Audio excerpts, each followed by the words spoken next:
Es la batalla por el poder más larga de la década. Era un bloqueo inconstitucional alentado por la derecha. Es un acuerdo de rescate que puede cambiar la justicia a corto plazo. Soy Juan Luis Sánchez. Hoy en Un Tema al Día.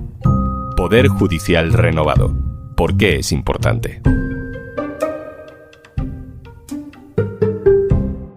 Una cosa antes de empezar. Tenemos una súper oferta para ti. Disfruta de todos los contenidos de eldiario.es y Podimo por solo 3,25 € al mes. Tienes todos los detalles en eldiario.es/promo Podimo. Partido Socialista y Partido Popular han llegado a un acuerdo para desbloquear el Consejo General del Poder Judicial. Lo han hecho después de casi 6 años de bloqueo del PP. Lo han hecho sin pactar nada muy distinto a lo que ya habían negociado hace 2 años. Lo han hecho con una fría mediación de Bruselas entre el ministro de Justicia, Félix Bolaños, por la parte socialista, y Esteban González Pons, por la parte popular. La historia de esta renovación es la historia de 6 años de bloqueo de la oposición al gobierno. 6 años que comienzan el 1 de junio de 2018, cuando Pedro Sánchez gana la moción de censura y Mariano Rajoy sale de la presidencia del gobierno. Se considera investido de la confianza de la Cámara, a los efectos previstos en el artículo 99 de la Constitución. Don Pedro Sánchez Pérez Castejón. Ese día el Partido Popular, después de la sentencia de la trama Gürtel, perdió el poder y desde entonces no supera el trauma. Desde ese trauma ha mantenido una línea clara de oposición. El gobierno de Pedro Sánchez no es un gobierno legítimo y, por tanto, la nueva mayoría del Congreso estaba formada por traidores a España. Desde esa perspectiva, claro, cualquier cosa es posible, cualquier cosa parece válida. Y una de las más graves ha sido durante estos 6 años el bloqueo del Poder Judicial. Es decir, no aceptar lo que dice la Constitución. Cuando toca renovar el Poder Judicial, esa renovación debe hacerse en función a las mayorías del Parlamento. Pero el PP se niega y ha buscado todo tipo de argumentos para impedir lo que es un procedimiento de renovación habitual. Pero que abandonen toda esperanza. Nosotros no vamos a contribuir a esa politización del Consejo General del Poder Judicial. Y para renovarlo tendrán que aceptar que los jueces elijan a los jueces, como pide la Constitución y como pide la Comisión, en este caso el Consejo de Europa. Esto decía Pablo Casado como líder del PP hace 3 años. Es lo mismo que ha venido diciendo el PP de Feijóo en los últimos 2 años. Pero ahora de pronto el acuerdo sucede. Y de hecho no se cumplen las expectativas, las exigencias del PP. ¿Qué implica la renovación del Poder Judicial exactamente? Ignacio Escolar, director del eldiario.es. Hola. Hola, Juanlu. Este tema de la actualidad es una de las prioridades editoriales del eldiario.es y es una de tus obsesiones, Ignacio, como periodista en los últimos años. Pero no todo el mundo está tan puesto en esto, así que vamos a empezar por lo básico. ¿Por qué es tan importante lo que pase o lo que deje de pasar con el Consejo General del Poder Judicial?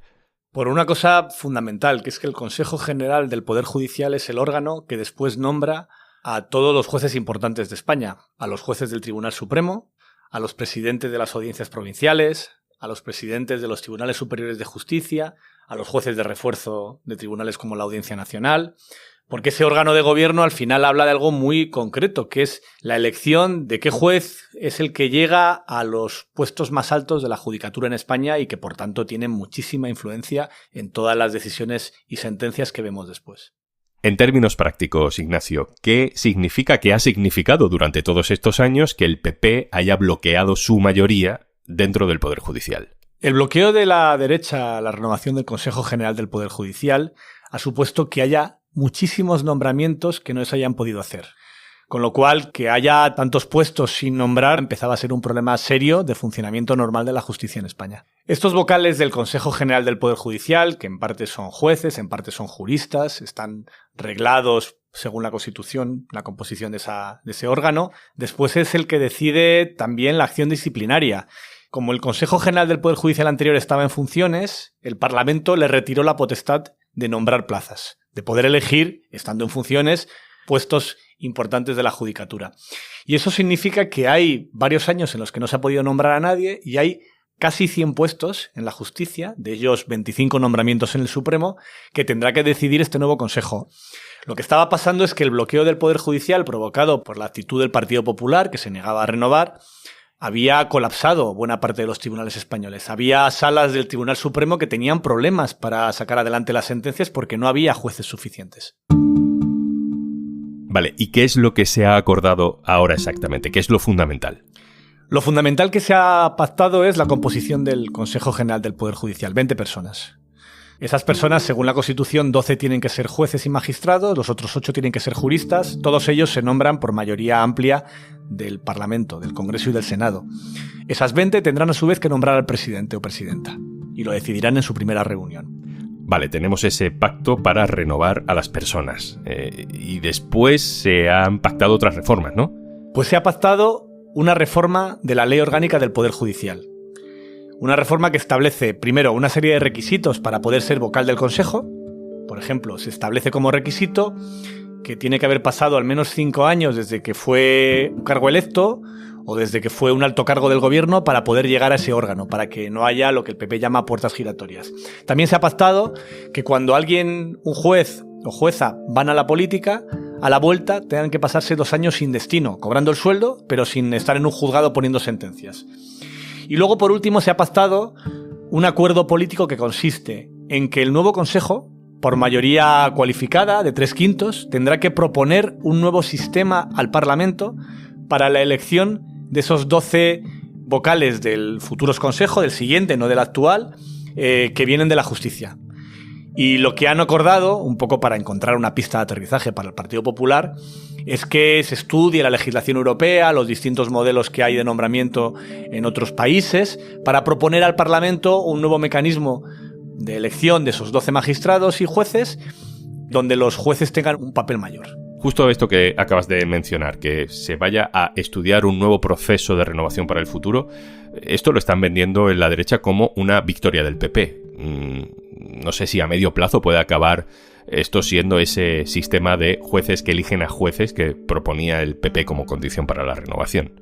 Es que yo creo que eso no va a ocurrir por varios motivos. Primero, porque esto tiene que pasar por una mayoría cualificada donde también tendrán que opinar los vocales nombrados por el sector progresista, los 10 vocales progresistas. Sin ellos no puede haber acuerdo. Segundo, después tiene que pasar por el Parlamento, donde también tendrá que aprobarse con una mayoría amplia. Y lo que propondrá el CGPJ es una propuesta, no la ley. La ley la tendrá que decidir el Congreso.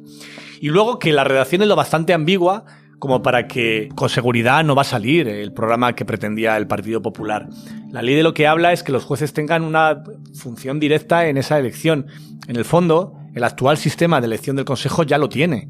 Tras el Pacto de la Justicia que llegó Zapatero con Aznar a principios de este siglo, el último gran pacto de reforma de este modelo, lo que se acordó es que los jueces proponen y el Parlamento dispone. Los jueces primero hacen una primera selección y votan, y después sobre esa selección es el Parlamento quien elige.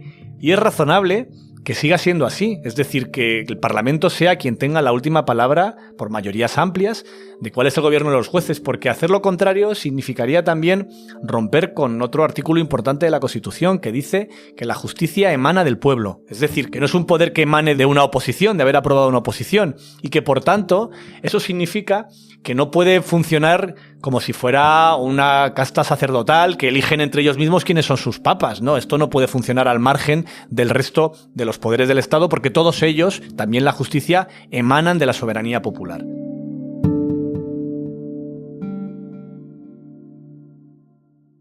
Ignacio, estoy convencido de que la mayoría de nosotros vemos los 20 nombres, los 10 propuestos por el PP, los 10 propuestos por el PSOE, y no nos dicen nada. Hay gente que va a tener mucho poder, pero que no son nada conocidos. ¿Qué podemos decir de ellos? ¿Qué tipo de perfil tienen? Primero, en el lado de conservador son todos del PP. En otras ocasiones el PP cedía un puesto al PNV, este año no ha pasado. Son todos nombramientos directos del PP. La mitad más o menos es de la asociación APM, la Asociación Profesional de la Magistratura, que es la mayoritaria y conservadora. No ha entrado nadie ni de la Asociación Francisco Vitoria, que es también conservadora, ni del Foro Independiente Judicial, que es otra asociación, digamos, ellos dicen que no, pero yo la calificaría también como conservadora. Y en el lado del bloque progresista, que son 10, hay 2 nombres que están consensuados con Sumar y son casi la mitad son miembros o han pertenecido a Juezas y Jueces para la Democracia, que es la Asociación Progresista. Yo creo que en general es un perfil, todos ellos, bastante técnico. No parece que haya, a simple vista, entre los vocales conservadores, y esto lo dicen los dos sectores, ningún ultra, ningún candidato muy duro. Dentro de la APM hay distintos perfiles y aquí los que han entrado son bastante negociadores y no será difícil que logren uno de los objetivos que se ha puesto este Consejo, que es bajar el ruido que hay alrededor de la justicia. Recordemos que en 2022, ya con Feijóo como líder del PP, estuvo a punto de cerrarse un acuerdo muy parecido a este. Entonces contamos que el acuerdo se frustró a última hora porque el ala dura del PP, expresada a través de determinados medios de comunicación y de Ayuso, fundamentalmente, se lanzaron sobre Feijóo por pactar algo con Sánchez, ¿no? Como darle oxígeno, darle legitimidad. Escuchamos cosas como estas. Sánchez nunca ha querido pactar absolutamente nada con el Partido Popular.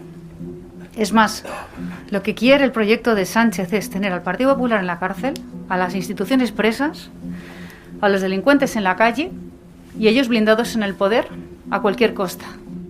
Y sin embargo, 2 años después, dicen esto. Esto es, en la letra y desde luego en el espíritu, con la Unión Europea como avalista, esto es un éxito del PP, pero no del PP, es un éxito de la independencia judicial, en unos términos que sinceramente yo no esperaba. Ignacio, si en el acuerdo no ha cambiado gran cosa, ¿por qué este cambio? Pues esa es una de las cuestiones que más desnuda la estrategia del Partido Popular. Feijóo presume de que ha tenido sentido de Estado y que ha logrado una victoria porque ha impuesto. Es completamente falso. El acuerdo que se frustró en otoño de 2022, al poco de llegar Alberto Núñez Feijóo a la presidencia del PP, era prácticamente idéntico. También en este mecanismo de que el nuevo Consejo estudiaría un modelo, era exactamente igual. Lo único que ha cambiado es que en medio ha habido unas elecciones que el PP esperaba ganar, que ha perdido y que ha intentado alargar esta situación un poco más, pero ya ha llegado un momento en que era insostenible.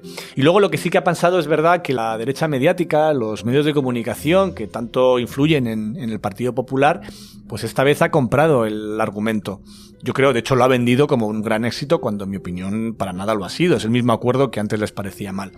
Y yo creo que lo hacen también porque quien lideraba el no a todo, que es Isabel Díaz Ayuso, en este momento está débil. Después de su patinazo con Milei, que fue mal recibido por todo el mundo y poco entendido incluso entre las bases del PP, que te abraces a alguien completamente friki, un candidato antisistema y que defiende cosas que, en fin, la derecha aquí no defiende, como que pagar impuestos es un robo, por ejemplo, pues digamos que Ayuso estaba más débil dentro del Partido Popular de lo que estaba hace 2 años cuando consiguió ganarle el pulso a Alberto Núñez Feijóo. Ha pasado otra cosa más, que es que para la propia judicatura esta situación era tremendamente incómoda. Eso ha sido importante, la presión de los propios jueces. Ha sido importante también la presión de Europa. Después de la última excusa de no, que venga Europa y medie, Europa en todos los informes sobre la democracia española colocaba un punto negro. El más grave era el bloqueo y que estuviese caducado el órgano de gobierno de la justicia. Esto es gravísimo.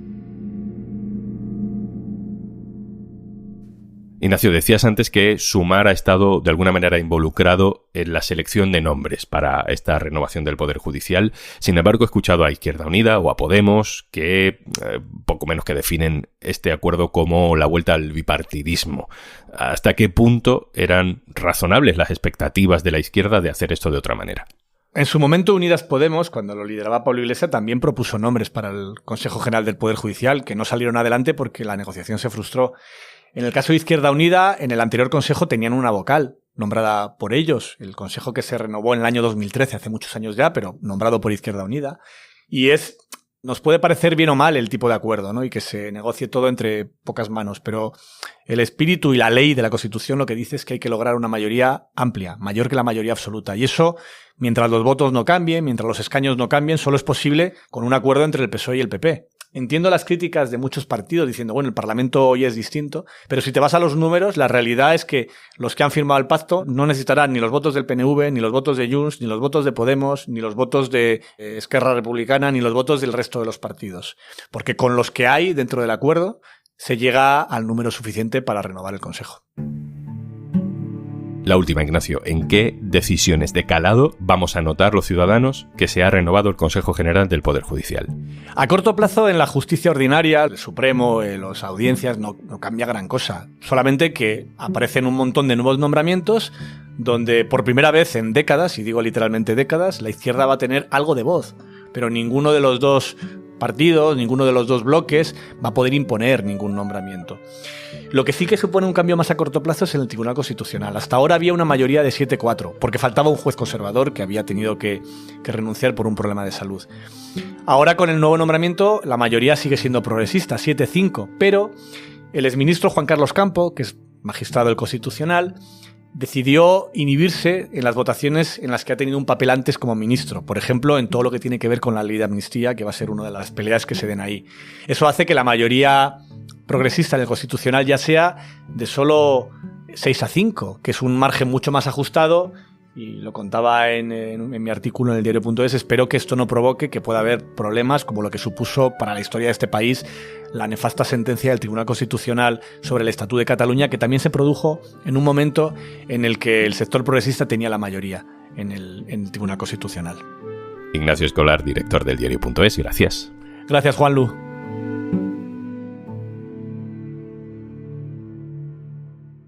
Y antes de marcharnos, en Podimo te vamos a contar que los osos polares no son blancos, cómo arreglaban los piratas sus barcos y hasta dónde guardaban las obras de arte durante las guerras. Las curiosidades nos han gustado siempre, pero prepárate para no dejar de aprender en No te lo habías preguntado con Blanca Aguilera. Tenía la duda de Judith Tiral, El Club de las Mentes Vivas con Rocío Vidal o Historias de Hollywood con la voz de Luis Posada. Ronda de curiosidades en Podimo. Y recuerda, tenemos una nueva oferta especial. Por 3,25 euros al mes, disfruta de todos los contenidos de eldiario.es y Podimo. Solo si entras en eldiario.es/promopodimo. Esto es Un Tema al Día, el podcast del diario.es. Si te gusta lo que hacemos, necesitamos tu apoyo. Hazte socio, hazte socia del diario.es en eldiario.es/socio. El podcast lo producen Carmen Ibáñez, Marcos García Santonja e Izaskun Pérez. El montaje es de Pedro Nogales. Yo soy Juanlu Sánchez. Mañana, otro tema.